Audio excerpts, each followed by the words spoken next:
Très souvent, moi, je parle de l'importance de la confiance et particulièrement, c'est un message que je livre aux femmes. Mais les hommes viennent à moi puis me disent, on a autant besoin d'entendre ce discours. Bonjour, je suis Isabelle Hudon, ambassadrice du Canada en France et à Monaco, et cela depuis presque 4 ans. J'ai grandi dans une famille très conventionnelle. Ma mère n'est pas nécessairement féministe. Peut-être que je réagis à mon grand-père qui, lui, traitait différemment les femmes et les hommes. Mon grand-père exigeait de ses filles qu'on le vouvoie, mais pas de ses fils. Mon grand-père, lorsque je m'adressais à lui, je le prénommais.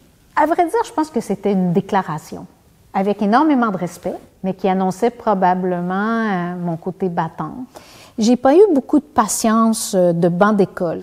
Je me suis vite lancée sur le marché du travail. J'ai débuté ma carrière à Ottawa, dans l'environnement politique, et je suis repartie à Montréal. Et là, s'est enfilé une série de défis professionnels dans le secteur privé.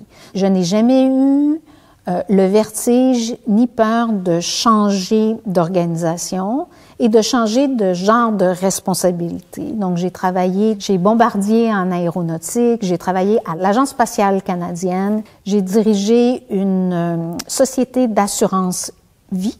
Au mois de juin 2017, le téléphone sonne chez moi pour m'offrir ce rôle de devenir ambassadrice. Le premier ministre Trudeau voulait que, côte à côte avec la France, qu'on diffuse, influence, pousse sur le dossier ce qu'on appelle dans notre jargon la diplomatie féministe.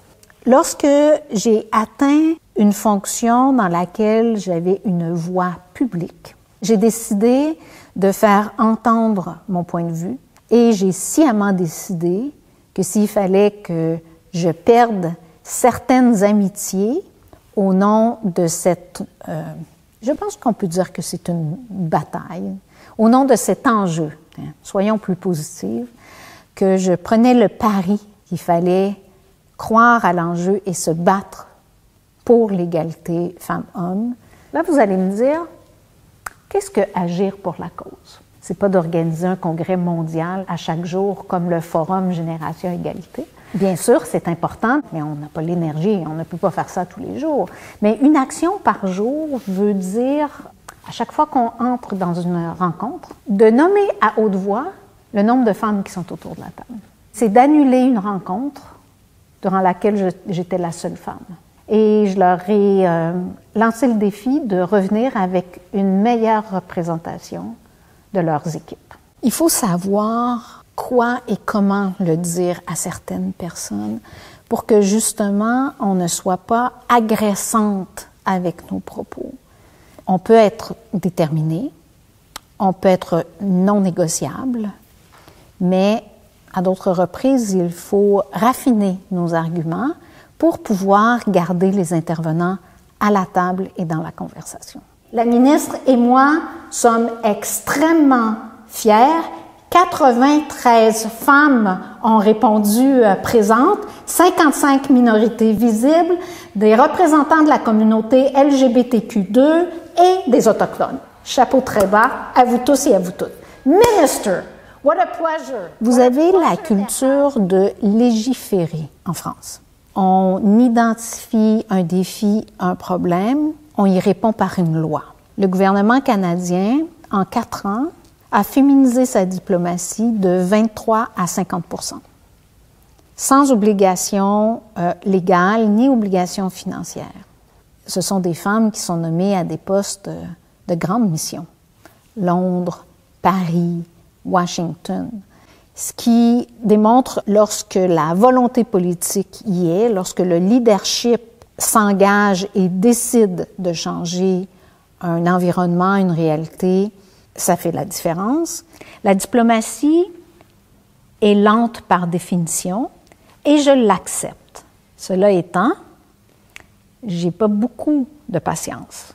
Et dans le secteur privé, on négocie avec des chiffres.